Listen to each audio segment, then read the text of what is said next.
Hello everyone, एक बार फिर से आप सभी का प्रभु यीशु मसीह के नाम में जय मसीह की।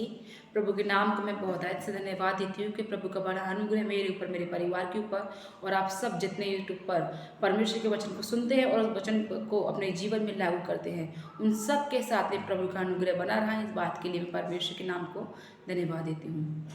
और परमेश्वर के वचन में ऐसा लिखा हुआ है कि प्रभु जो है, परमेश्वर जो है वो आत्मा है।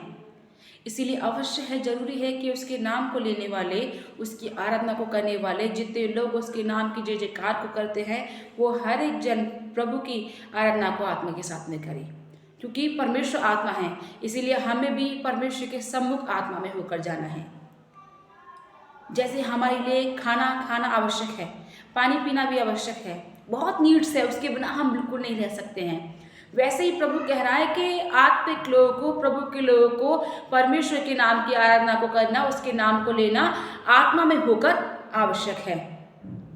जो लोग परमेश्वर की आराधना को आत्मा में होकर करते हैं, प्रभु उनके जीवन में बहुत ऐसे काम करते हैं, प्रभु उनके जीवन को आशीष करते हैं और परमेश्वर उनके जीवन से बड़े बड़े बंधनों को वहां पर तोड़ देते हैं। परमेश्वर के वचन में ऐसा लिखा हुआ है 2 व्यक्तियों के बारे में, और वो 2 व्यक्ति बड़ी दुविधा में थे, परेशानी में थे। पौलुस और सीलास के बारे में हम सब ने सुना होगा। बड़ा संकट उनके जीवन में था, जेल खाने में उनको बंद कर दिया गया। फिर भी सताव के समय में भी वो परमेश्वर के नाम की आराधना को आत्मा में होकर कर रहे थे।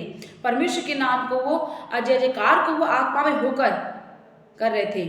इसीलिए परमेश्वर ने वहां पर उनके जीवन में चमत्कार किया। प्रभु ने बड़ा अनुग्रह अपना उनके जीवन में दिखाया। और ऐसे लिखा है, उसी समय जो जेल खाना था, जो बंदी गृह था, बाकी उसके सबके वहां पर गेट खुले।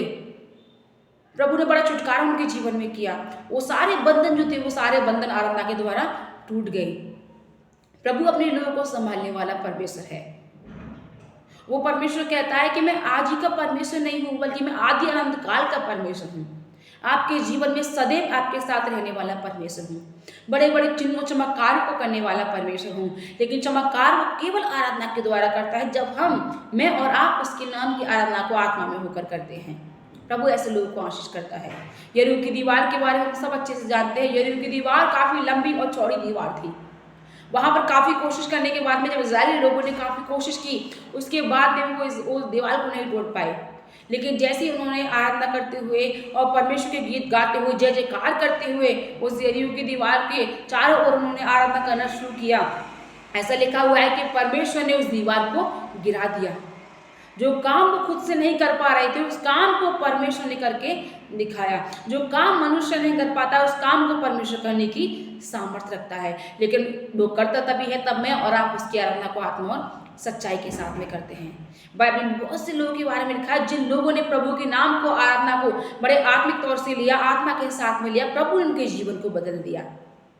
और बाइबल में ही नहीं, बल्कि आज भी अपनी कलीसियाओं में मैं और आप देखते हैं, बहुत से लोगों के जीवन में बीमारियां आती हैं, कर्जा आता है, सताव आता है, परेशानियां आती हैं। लेकिन जब वो कलीसिया में अपने हाथों को उठाकर आत्मा में होकर आराधना को करते हैं, तो हम सुनते हैं, आने वाले दिनों में वो बड़ी बड़ी गवाहियों को वहां पर खड़े होकर देते हैं कि जब मैंने परमेश्वर के नाम को लिया, तब मैंने उसकी आराधना को किया, प्रभु ने बड़ा छुटकारा मेरे जीवन में किया, परमेश्वर ने बड़ी आशीष मेरे जीवन में दी। ऐसी गवाही को वो वहां पर दे पाते हैं, क्योंकि प्रभु आशीष करने वाला परमेश्वर है, वो छुटकारा देने वाला परमेश्वर है, और वो हमें हर एक संकट और कलेश से बचाने वाला भी परमेश्वर है। शद्रक, मेशक, अबेदनगो, जब राजा ने उनको आज्ञा दी कि उनको वो सोने की मूर्ति को दंडवत करना है, उन्होंने राजा की आज्ञा को ना मानकर परमेश्वर के वचन को अपने हृदय में रखा।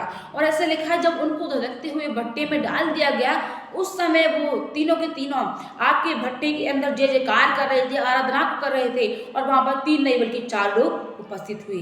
प्रभु स्वयं उस जगह पर आया और उन लोगों को उसने बचाया। परमेश्वर ने उन लोगों को आशीष किया, क्योंकि वो वहां पर परमेश्वर के नाम की आराधना को आत्मा सच्चाई में होकर कर रहे थे। प्रभु ऐसे लोगों को ढूंढ रहा है। परमेश्वर कहता है कि वो ऐसे ही लोगों को ढूंढ रहा है जो उसकी आराधना को आत्मा सच्चाई के साथ में करते हैं। प्रभु की जो आंखें हैं वो उन लोगों के ऊपर लगी हुई है जो उसकी नाम को और उसकी आराधना को बड़े आत्मा सच्चाई के साथ में करते हैं। प्रभु चाहता है और वो कहता भी है कि अवश्य है, बहुत नीड से जरूरी है कि उसके लोग परमेश्वर के लोग जो कहते हैं कि मैं प्रभु का हूँ और मेरा परमेश्वर मेरा है, वो जब भी परमेश्वर के सम्मुख जाए आत्मा के साथ में जाए, वो जब भी परमेश्वर के सम्मुख बैठे आत्मिकता में बैठे, वो जब भी जहाँ कहीं भी प्रभु का नाम ले आत्मा के साथ में ले, और जब भी वो परमेश्वर के नाम की आराधना करे आत्मा के साथ में करे, क्योंकि परमेश्वर आत्मा है। इसीलिए जरूरी है, अवश्य है कि मनुष्य भी उसके नाम की आराधना को आत्मा के साथ में करनी पाए। सभी को जय मसीह की। आज के वचन के द्वारा प्रभु आप सबको बहुत ऐसे आशीष करने पाए और परमेश्वर का बड़ा अनुग्रह हर समय आप सबके ऊपर बना रहने पाए। जय मसीह की।